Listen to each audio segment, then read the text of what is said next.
ጋሽ ጸጋዬ ገብረመድህን ሰው ሲሰለጥን ወሎዬ ነው የሚሆነው ይላል። እውነቱን ነው። እኔ ግን እላችኋለሁ እድለኛ ሰው ማለት ወሎ ተወልዶ ሐረር የሚኖር ሰው ነው። ይሄን ልጅ አወቃችሁት? የምንተስኖትና የመንሱር ውታፍ ነቃይ ምን ይለኛል? እኔም ማለቱ ነው ሐረር እንደምትኖር ደርሼበታለሁ አለ። እና ምን ይጠበስልህ? የት ልኖር ፈልገ ነው ታዲያ? እኔ እኮ ልኖርባቸው የምችላቸው ቦታዎች ሐረር፣ ድሬዳዋ ወይም ደግሞ ከወሎ ገጠራማ ቦታዎች በአንዱ ነው። ከዚህ ሌላ ቦታ አትፈልገኝ። እነዚህ ቦታዎች ታገኘኛለህና መጀመሪያም ነግሬያችኋለሁ። ምኖርባቸው ቦታዎች እነዚህ ናቸው እንደ እግዚአብሔር ፍቃድ የሚሆኑት። በተጨማሪ ከብሔራዊ መረጃና ደህንነት አርቲፊሻል መታወቂያ አውጥተህ ሰው ታስፈራራለህ፣ ሰው ታጭበረብራለህ ያልከው መታወቂያዎቹ ላይ ያሉ ስህተቶች ልንገር። ለወደፊቱ እንደዚህ አይነት ቀሽም ድርሰት ለመድረስ ስትሞክር እንዳትሳሳት። መጀመሪያ ፎቶ ላይ ቲክቶክ አካባቢ ሳትሯሯጥ እኔ ፓስፖርት ሳይዝ ፎቶ እልክልሃለሁ፣ ስትፈልግ ብቻ ንገረኝ። ሁለተኛው ስሙ ነው። የኔ ስም ገዛኸኝ ተረሳ በገና አይደለም። ገዛኸኝ ተሬሳ ቤኛ ማለት ተረሳ ሳይሆን ተሬሳ፣ ውርስ ትርጉሙ አሰላፊ ማለት ነው። ቤኛን እንዴት ነው በገና ብለን የምታነቡ? ቤኛ ሲጻፍ እንግዲህ BEGNA ነው አይደል? ይሄ እንግዲህ ከአራተኛ ክፍል ሳይንስ መጽሐፍ ላይ እባብ አይቶ የጠፋ ልጅ እና የማንበብ ድኩማን ቤኛን በገና ብሎ ያነባል። ቤኛ እንዳትሳሳት። እድሜን እንኳን ጥሩ ገምተሃል። 46 ያልከው እድሜ 1976 ሰኔ 10 ቀን የተወለድኩት። ስለዚህ እንዳትሳሳት ለወደፊቱ። እንግዲህ እነዚህ ሰዎች መንሱር፣ ምንተስኖት እና ይሄ ድኩማን ምን አይነት በሽታ አለበት? ተመሳሳይ የሆኑ በሽታ አለባቸው። ድህነት ፎቢያ የሚባል የድህነት ፎቢያ ድህነት ረግጦን ያሳደጋቸውና ከድህነት መውጫ መንገዳው የሄዳችሁበት መንገድ ትክክል ነው፣ ጥሩ ነው። ግን ሀብታም ነኝ በማለት ሀብታም አይኮን። እስቲ በዚህ አመት የከፈልከውን ግብር አንጣ ብለን ብንጠይቅህ ኬትም አታመጡ። እነዚህ እንግዲህ አንድ አይነት በርድ ዜም ፌዘር ነው የሚባለው። አንድ አይነት ክንፍ ያላቸው ወፎች አንድ ላይ ይበራሉ። ሶስቱም ድህነት ረግጦ እንዳሳደጋቸውና ድህነትን ለመበቀል ሀብታም ነኝ በሚል ሰው ህዝቦችን በማሳሳት እንደሚኖሩ ለመረዳት ችያለሁ። ትልቁ ነገር ግን የተረዳሁትና ትምህርት የሰጣችሁን እንደዚህ አርቲፊሻል ዶክመንቶችን እንደምትሰሩ ደርሼበታለሁና አመሰግናለሁ። በዚህ ሳይድም ሌላ ወንጀል እየሰራችሁ ስለሆነ ማለት ነው።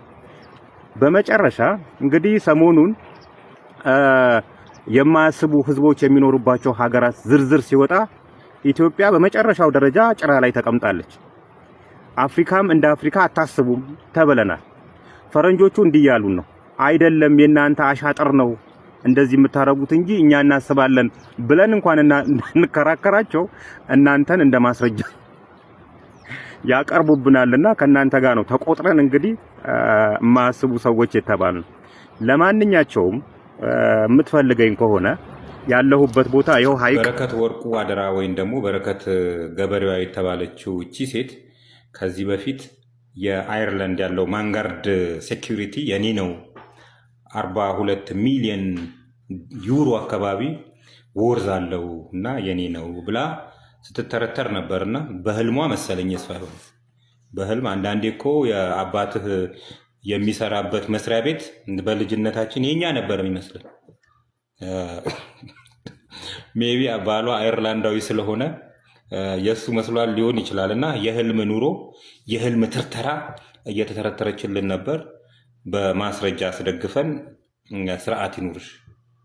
ስርዓት ይኑርሽ አንቺ አይደለም ብለናት አደባ ሲዘናት ሁለተኛ እንዳትዋሽ አድርገናት ነበረ። አሁን ደግሞ ተመልሳ መጣ። ሳውዝ ሱዳን፣ ሩዋንዳ፣ አየርላንድ የፈረደበት አየርላንድ አለ፣ ኢትዮጵያ ላይ ያለኝ እርሻ አለና ሌላ ሀገራት ላይ ይኑራት፣ እኔ አያገባኝም ስለሱ።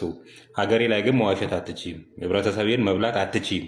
የቻልኩትን ያህል አሳውቃለሁና ያለኝን እርሻ ለአዲስ አበባ ሸማቾች በርካሽ ዋጋ ማከፋፈል ስለምፈልግ አዲስ አበባ ላይ ኤጀንት መሆን የምትፈልጉ ሰዎች እያለች በእንደዚህ አይነት ሁኔታ ብር እየተቀበለቻቸው ነው ያለችው። እንግዲህ አዲስ አበባ ከተማ አስተዳደር በተለያዩ ቦታዎች ተለጣፊ ሱቆችን ሰጥቶኛል፣ ማከፋፈያዎችን። እነዚህን ቦታዎች ያዙና እኔ ከግብርና የማመጣላችሁን ምርቶች ታከፋፍላላችሁ ነው ሀሳቡ። ብሩን ከተቀበለች በኋላ በእንደዚህ አይነት ነው ደብዳቤ የምሰጣቸው። ይሄ እንግዲህ ሲምፕል ደብዳቤ ነው፣ ደረሰኝ ነው መሰጠት ያለበታል፣ ኢኩቫለንት የሆነ ደረሰኝ። እሷ እንግዲህ በእንደዚህ አይነት ሁኔታ ነው ተቀብላ ጸጥ እያደረገቻቸው ያለችው። አውቃችሁ እናንተስ የምትሰጡ ሰዎች 1 ሚሊዮን ብር ስትሰጡ ምንድን ነው ከነሱ መቀበል ያለባችሁ? ደረሰኝ ነው መቀበል ያለባችሁ ወይስ ደብዳቤ ነው መቀበል ያለባችሁ? ይሄን እንዴት ማስተዋል ያቅታችኋል? ብሩን የማትፈልጉት ከሆነ አጠገባችሁ ብዙም ሳትርቁ ብዙ ረዲያን አሉ፣ ለእነሱ አታከፋፍሉ? ለአንድ ዋሽቶ አደር ሴት ይሄን የሚያክል ብር እየሰጣችሁ፣ ኤኒዌይ ፈልጋችሁ መስጠት ያለባችሁ ሰዎች መስጠት ትችላላችሁ። ግን ሳታቁት ይህን ብር የምትሰጡ ሰዎች ውሸት ነውና ብራችሁን ተበልታችሁ እንዳቆሩ ተቆጠቡ ለማለት ነው። መልካም ቅዳሜ።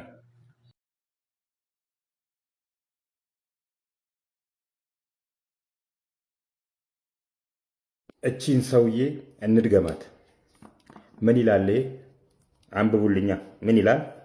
ቀን ህዳር 19 2018 ዓ.ም ጉዳዩ የመጨረሻ ማስጠንቀቂያ መስጠትን ይመለከታል።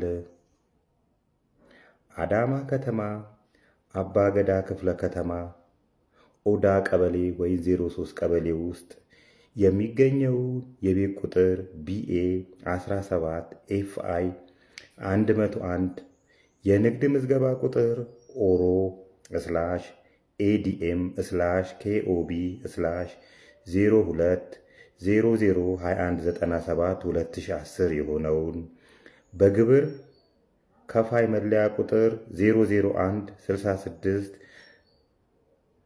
61 1697 በአዋጅ ቁጥር 97/90 እና በአዋጅ ቁጥር 216/97 መሰረት የ30 ቀን ማስጠንቀቂያ መስጠትን ይመለከታል ይላል።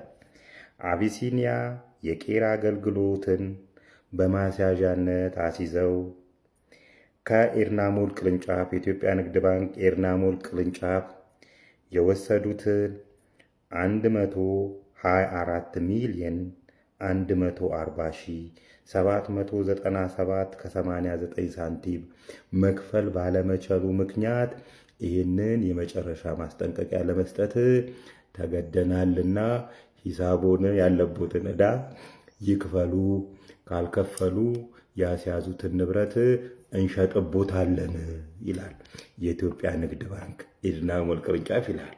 እርስዎ እዚህ መጥተው 27 ሚሊዮን 24 ሚሊዮን ውሰድ ብር ነፍን ያለኝ ትላል። ዕዳህን ክፈል አባቴ፣ ዕዳህን መጀመሪያ ዕዳህን ክፈል፣ ገንዘብ ካለህ ማለት ነው። ዕዳህን ክፈልና ስራህን ስራ። እኛ ምን እናድርግ? ገንዘብ ስላለ ታዲያ ምን ይጠበስልን? ጆሮአችንንና አይናችንን ተከራይተው አገኘው ብለህ ሚዲያን መተት በጠረቃለህ ማለት ነው። ይኸው እኔ አይደለም ያልኩት። እና ዕዳህን ክፈል አባቴ። እናንተ ፎሎ ማድረጉን እንዳዘነጉ ፎሎ እያደረጋችሁ